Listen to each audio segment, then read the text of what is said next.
acknowledge that we were founded on the traditional territory of many nations, including the Haudenosaunee, the Anishinaabe, the Attawandaronk, the Mississauga and Mississaugas of the Credit First Nation, and now live on land that is home to many diverse First Nations, Inuit, and Métis people.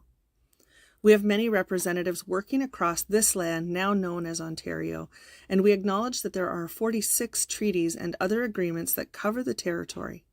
We are grateful to be able to work and live on this land, and thankful to the First Nations, Inuit, and Métis people who have cared for these territories since time immemorial, and who continue to contribute to the strength of Ontario and to all communities across the province. To continue to center reconciliation, we encourage our team, partners, students, and teachers to take time to learn about the lands they are currently on. Visit native-land.ca for more information. All right. Hello, everyone, and welcome to today's virtual food and farm field trip. I'm Madison, and I'm from Eggscape, and we have some exciting things to go through today. We're so excited to have all you educators and students from across Ontario joining us for this special event celebrating Canadian Agriculture Literacy Month. So today we're going to go on a sweet adventure to Ziibaakdakaan Maple, an Indigenous-owned maple syrup operation in Neyaashiinigmiing, Ontario. Today we'll get a first-hand look at the fascinating world of maple syrup production, from tapping trees to collecting and boiling sap. So maple syrup is a product that's very dear to us, since sugar maple trees are actually only grown in certain areas of the world, and we happen to have a large amount of them. Here is a map that shows exactly where these sugar maple trees grow. And as you can see, a large percentage are in Ontario and Quebec and a part of the United States. So that actually means that Canada creates 71% of the maple syrup in the world, which is awesome. All right. So let's get ready to learn, and make sure you send in any questions that you have into the chat for Nathan to answer. Also, for a chance to win some delicious maple syrup, please send in photos of your class participating in the field trip today using a link that was sent to your email. All right. So today we are thrilled to have Nathan Kishig here. He is the park manager at Cape Croker Park, and he's going to be our expert guide today. So he'll be sharing the knowledge that makes this whole process kind of run to make our maple syrup. So thank you for taking the time to teach us today, Nathan. And I'm going to pass it over to you to introduce yourself and begin our tour today. Wow, thank you, Madison. My name is Nathan Kishig, and as Madison said, I manage the Cape Croker Park, and I also manage our maple syrup operation as part of the Cape Croker Park. And we just happen to call that Ziibaakdakaan, which in Ojibwe means sugar bush. So Ziibaakdakaan Maple is a kind of a label and a name that we come up with, and it was quite fitting because this historically is, for our people, the sugar bush. And our band members have been tapping here for many years. Yeah, and so if anybody doesn't know where that is, it's on the Bruce Peninsula, just about 20 minutes northeast of Wyerton.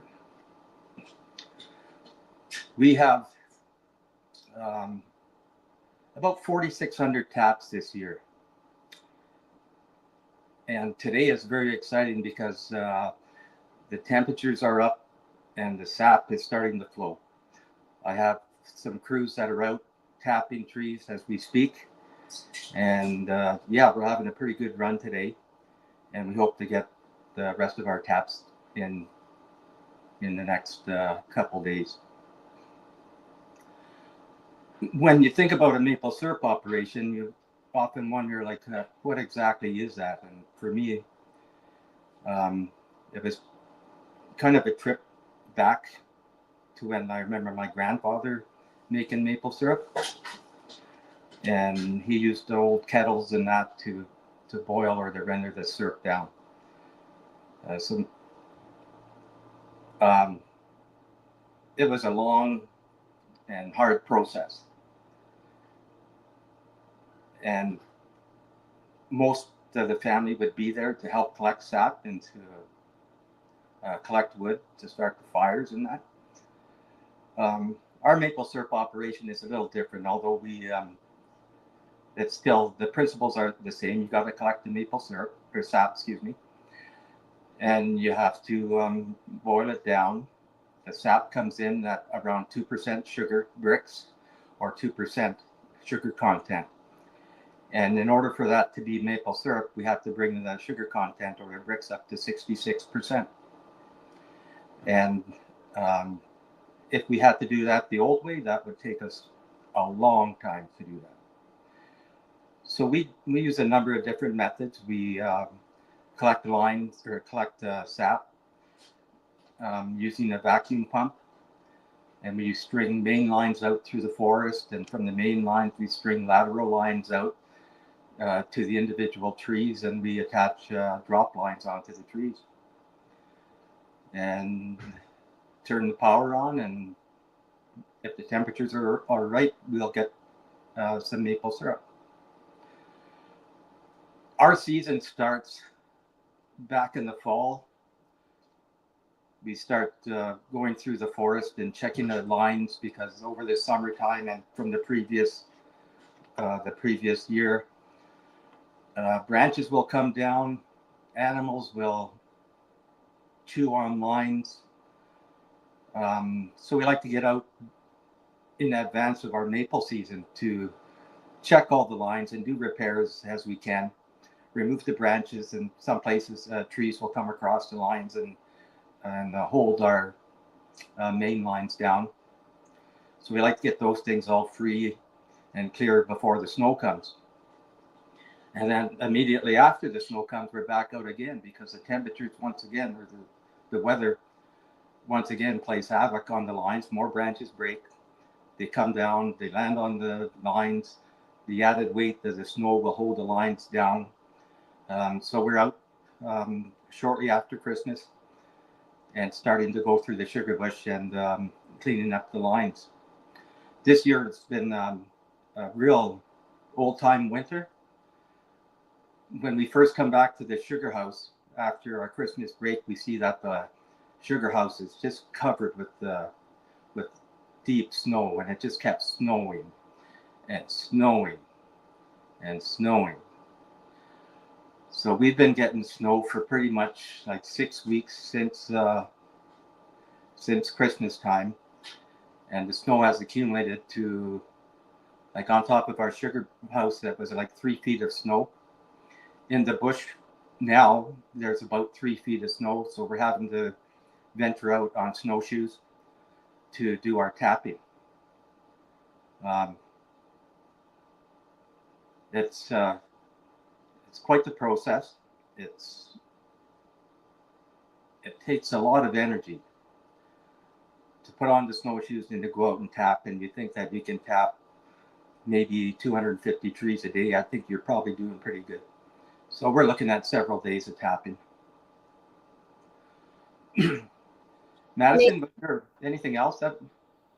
I was just going to say, do you want me to throw on one of the videos of you in the deep snow pulling the lines out, or maybe tapping a new section? Okay, our little project that we had before the season started, we wanted to move one of our collection tanks across a road in the campground. We have to do that because last year we were able to pave some of the roads in the park, and it brought the road up a little closer to the lines that we had set out before. So we wanted to have at least 14.5 feet clearance from the middle of the road to our sap line, so that the trailers and trucks and that won't take the lines down.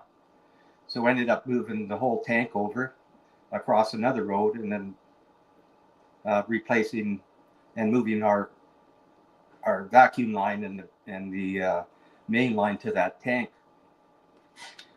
So that took us about 2 weeks to be able to do that. And we're all learning as we go along. I have an excellent crew working for me and working with me.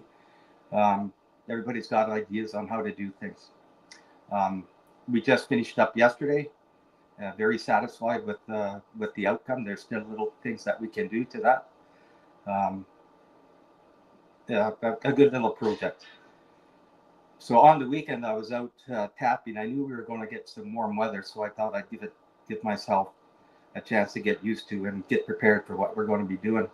So on the weekend, I was out tapping on Saturday and Sunday, and the temperatures were cold, and it was a really crusty snow. And the lines that were getting stuck under the snow, I had to break the crust on there to pull the lines up, and that just added more work to the job itself. So you can have that video, Madison. -10 again today. Working up a sweat. Snow is crusty and line is buried. So what I have to do is walk on top of this, try to break through the crust and bring that line back up.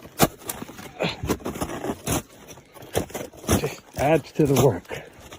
But somebody's gonna do it.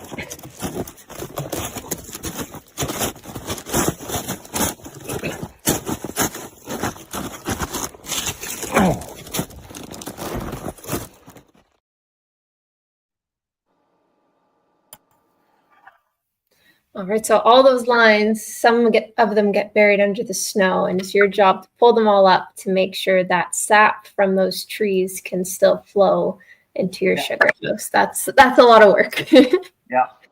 So today we have guys going out in pairs so that you come across a difficult situation like that, then 2 hands are better than 1 to be able to do that, because it's very, very tiring.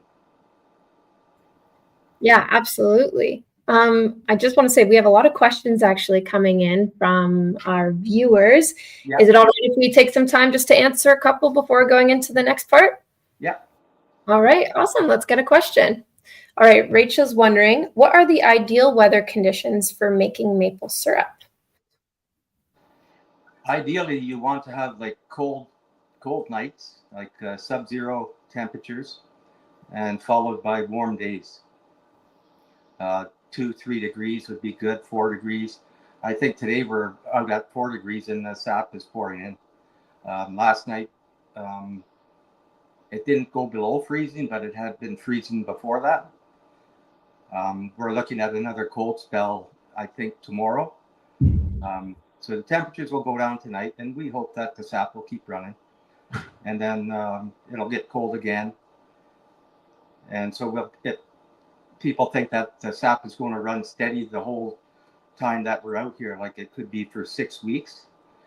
But that's not so. We'll have runs, so that what they call it when the sap is coming in, that you'll end up with colder nights, so the sap will stop flowing, and the days will warm up, and the trees will start producing or having a positive pressure and start to push the sap back out again. And it gets cold at night, the sap will start, the tree reverses its pressure and starts to draw the sap back in. So if it gets cold and we don't get any sap the next day, that's no big deal, because we know eventually it's going to warm up again and we'll have another run coming. So during those times, we can use those periods to be able to do some maintenance once again on the lines, or start cleaning up, because we're going to be hopefully boiling maple syrup soon. Awesome. All right. Why don't we do one more question, and then why don't we go right into how you turn that sap into syrup? Yes. All right. How old was Nathan when he started making maple syrup? This is from Jessica. Jessica, I was for this operation, I think we were in 2017, so I'd be 57 when we started. And I did help my dad and my grandfather, but I wasn't the lead hand. I was more of the little kid that got in the way. How old would you say when you started getting in the way of your dad and grandfather? Probably about 5 years old. And yeah, about 5 years old. Oh, I love that. Oh, that's great. Awesome. So now that we know how much work it is to just tap the trees and get ready for the season, what do you do with the sap once it flows into your sugar bush or into your sugar house? Well, I set out some pails earlier on in the like just before last weekend. I set some pails out, and we thought that if we do get some sap, people in the community would come by, and if they wanted to drink a fresh sap, then they could help themselves. So I brought one of the pails in, and I think if you can see that, and inside there's a hydrometer, and that hydrometer is used for measuring the sugar content. So what I'm seeing on there now is just a little over, like about 1.2%. And for the first run of the year, that's not bad. I think because we sanitize the lines with the alcohol in the fall or when the season is over, then that alcohol stays in the line. So we're getting a lot of debris and a lot of alcohol and stuff coming through. So it'll be like that for the first time that we open up all the lines. So behind me is our extractor, and you can see that sap is starting to come in. There's the vacuum pressure there that's about 8%, or excuse me, 8 inches of vacuum. But we do have sap coming in, and it's starting to turn a little bit clearer. We bring the sap in, and we have these beautiful 2,500 gallon vats, stainless steel. And this is where we bring the raw sap in, and we'll collect it in here. And when these tanks start to fill up, and we think that we have enough that we could possibly start to boil, we'll run that sap through a reverse osmosis machine. And the reverse osmosis will concentrate the sap. So on an average, sap will come out of the tree at around 2%. And when we put that through the reverse osmosis, that'll concentrate that down to, or excuse me, up to 8.5%. And just by doing that through the reverse osmosis machine, that will remove 75% of the water from the sap. So we call that concentrate. And then we have the water that comes in, and we collect that as well. And we have a tank, 2 tanks upstairs here. And these tanks are about 1,200 gallons each. And one tank will be used for the concentrate, and the other one will be used for the pre-meat.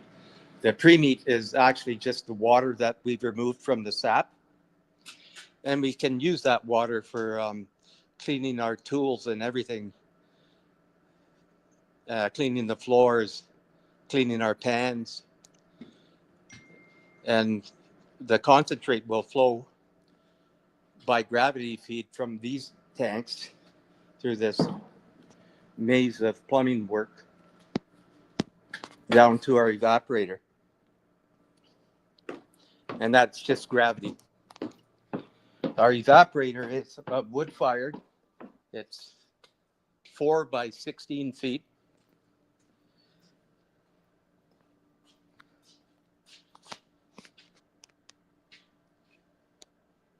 I don't know if you can see that, but the sap runs through these lines and it starts to heat up.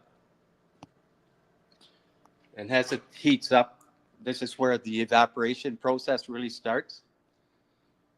And as the sap moves down and gets into the first pans that we have.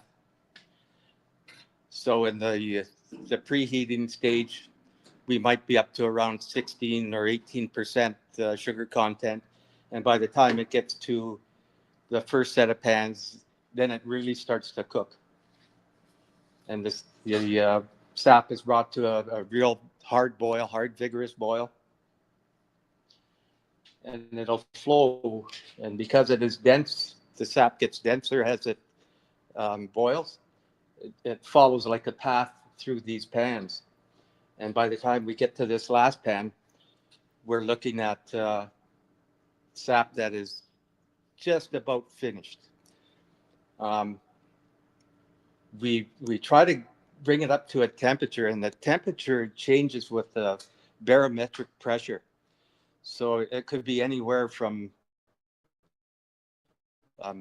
like 7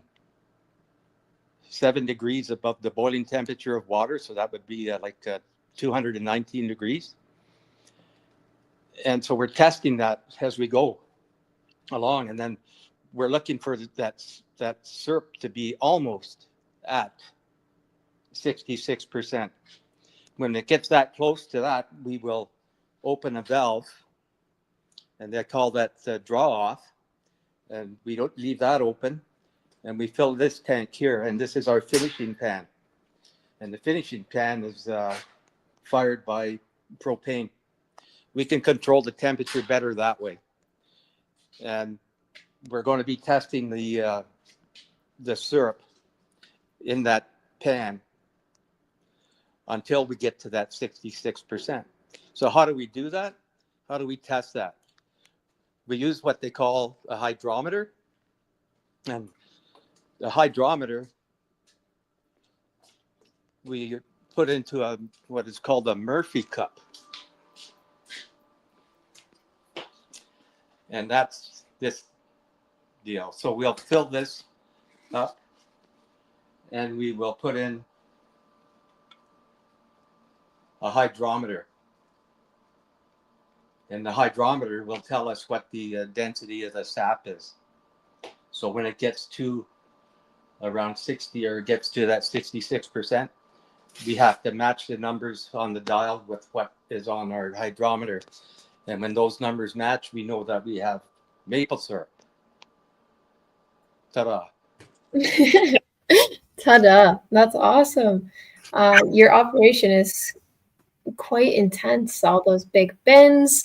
And as you said too, which I think might be different than maybe what other people have heard, you guys do wood fired. So what does that mean exactly? And then maybe we'll go into some questions after you've explained that, if that's okay.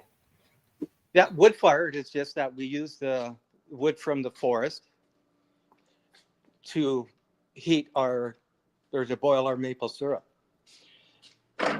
And that is in a huge arch. And we can put lengths of wood in there. And when that is filled, it should run, like boil your sap or your syrup for about 45 minutes or so.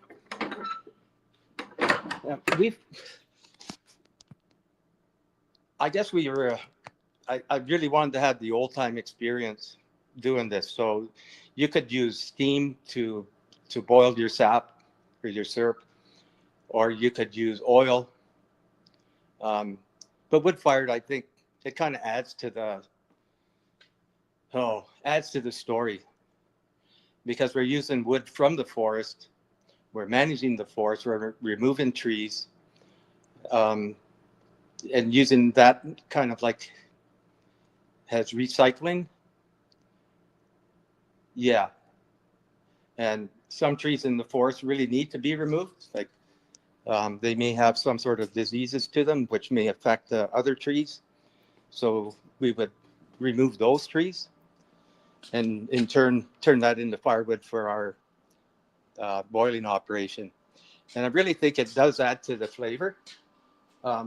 People often say when we're selling our maple syrup in the Foodland in Wyerton, and they'll say there's a distinct flavor to our maple syrup. And that could be just because the fire, but it also could be from the land. We're on the limestone on the Niagara Escarpment. We don't do a really intense forest management, so I like to see that we have a variety of species of trees remaining in the forest, and the ground cover as well, all the shrubs and everything there. I think that all adds to the flavor. Absolutely. Definitely a labor of love if you have to stoke that fire every 45 minutes or whatever amount of time that you said. And then, yeah, taking care of the land is just, it's a very cool process. I'm seeing a ton of questions come in, so why don't we answer some? And then we only have about 5 minutes left today, so we'll answer some questions and then have to say goodbye to everyone. Okay. All right. All right. So what are some traditional methods of making maple syrup, and are any of those used now? There are still people on the reserve that use, they call them kettles, like big black pots, cast iron pots. Some people are still doing that. And yeah, it just makes for a real nice weekend and a time for family to get together and catch up on old times and trade stories while they're boiling sap. I think because of, if you want to do the traditional collecting methods, then you're going to be using like birch bark containers, and that would be a really slow process. So I think people would do it just to see how it's done and to kind of enjoy that. They're not going to be using the taps and the spiles and the tools that we use, but they would put a mark in the side of the tree and help to just start the sap flowing. Awesome. Thank you. All right, let's get another question. What is your favorite way to eat maple syrup? I've been putting it in my coffee. I do like pancakes, and sometimes just a bowl of just maple syrup and having a crust of bread or something just to dip in it. It's just fantastic. Amazing. All right, let's get another question. About how much maple syrup does Nathan make at his farm? This is from Isabella. So we have 4,600 trees that are tapped, and we're hoping that we will get at least 4,600 liters. When we first started was probably, like they say, when the first time you do it and you're using all your equipment is new, that'll be the best time that you'll have. And we fill 130 liter stainless steel barrels, and one year we had 44 130 liter pails that were full at the end of our season. That was the best one so far. Wow. That is awesome. All right, let's do another one. All right, this one is from Lincoln. How many liters do you get per week? Of syrup? Yep. When we're boiling every day, we can do almost 3 barrels. So 390 liters in a day. Sometimes we'll be boiling day after day after day, and then we'll have a cold spell. And if we have syrup or sap to boil, we'll boil that. If we don't have it, then we'll just do maintenance and stuff and wait for the temperatures to change around and get ready for the next boil. We also use that downtime to bottle our maple syrup. So we're always busy right from the start. Since the syrup starts being made, we start bottling. So you can't schedule the trees to produce sap on certain days. You have to kind of go with the flow and be ready at any moment. Yeah, and it took us up until October to get all the syrup bottled. We are running a campground, of course, and we're taking maple syrup orders in. So we're bottling almost all summer. Amazing. It creates jobs for the people. Absolutely. Let's do a couple more questions.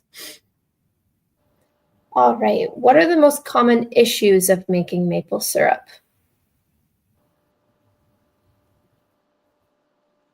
I don't think there's a day that goes by that you don't have some type of issue. Yeah, I definitely have a picture of one of the issues that you have from critters. Yeah. Some of the animals that we have in the forest here, and they're natural here. So we have bears that are waking up that'll wake up and decide they need a drink of sap, and they'll chew a hole in the line. Squirrels, turkeys, fisher. What else would be there? Mice. If your lines fall to the ground, the mice will come into a hole in them. Yeah, there's just so many different things that can happen. All right, let's do a couple. Just do 2 more questions. All right. How many liters can you get from one tree? We're looking at, hopefully, if everything goes well, we should be able to get maybe 1.5 liters of syrup per tree at the end of the season. That's awesome. And how long can you take sap from a tree? In the season, or Year over year, like is it 10 years or 2 years? no? What we use a different method of tapping. That we'll tap one tree, or we'll tap a tree that is 12 inches in diameter. We'll put one tap in. We try not to tap anything under that diameter. And then when trees get to be like 18 inches in over at the diameter at breast height, then we may put 2 taps in. So if you're careful, and what we're trying to do is making sure that our operation is going to be sustainable. So we're going to be moving the taps every year to a different location on the tree. And hopefully by the time you make like 360 degrees around that tree, it may take you 25 years to do that. But by the time you get back to where you started, you should have probably 2 inches of new growth there. And so that's sustainability. Awesome. All right, let's do a last question. Unfortunately, I think this is all we have time for. All right, how do you prevent the sap from sticking onto things like you and the equipment?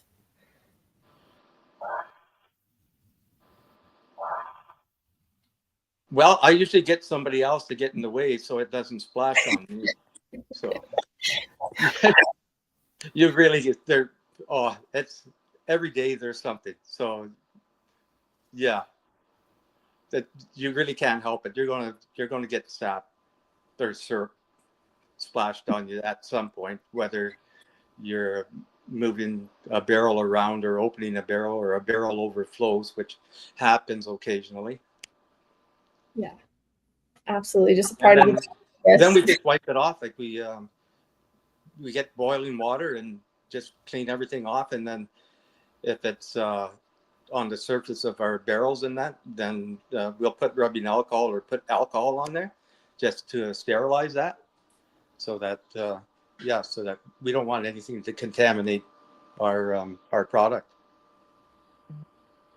Amazing. Well, thank you so much, Nathan, for answering all these questions. I know there's a ton more that everyone has sent in, but unfortunately, that's all we have time for. And just make sure that you explore yourselves in your classroom. I use our activity kit just to learn more about all the different ways to make maple syrup and the history of maple syrup.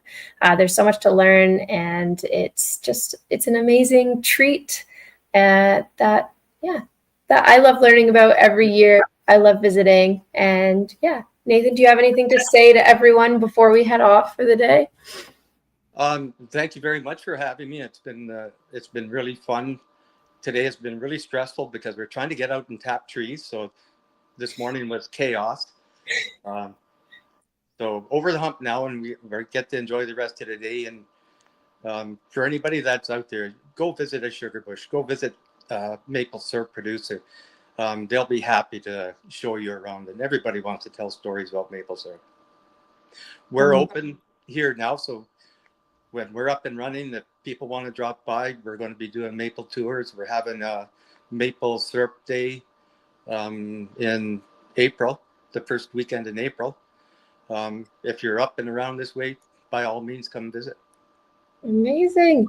And if you want a chance to taste some of this delicious maple syrup, please submit a photo into our photo submission contest, and you'll be entered for a chance to win some syrup once it's created, because right now the sap's coming in, so they're still making it, so it'll be fresh. So please submit a photo. And yeah, I think that's it. Have a great rest of your Canadian Agriculture Literacy Month. We do have more activities and virtual field trips coming up, so please look out at eggscape.ca for various events. And again, thank you so much, Nathan, for everything that you shared with us today. And I hope you have a great season. Thank you. All right.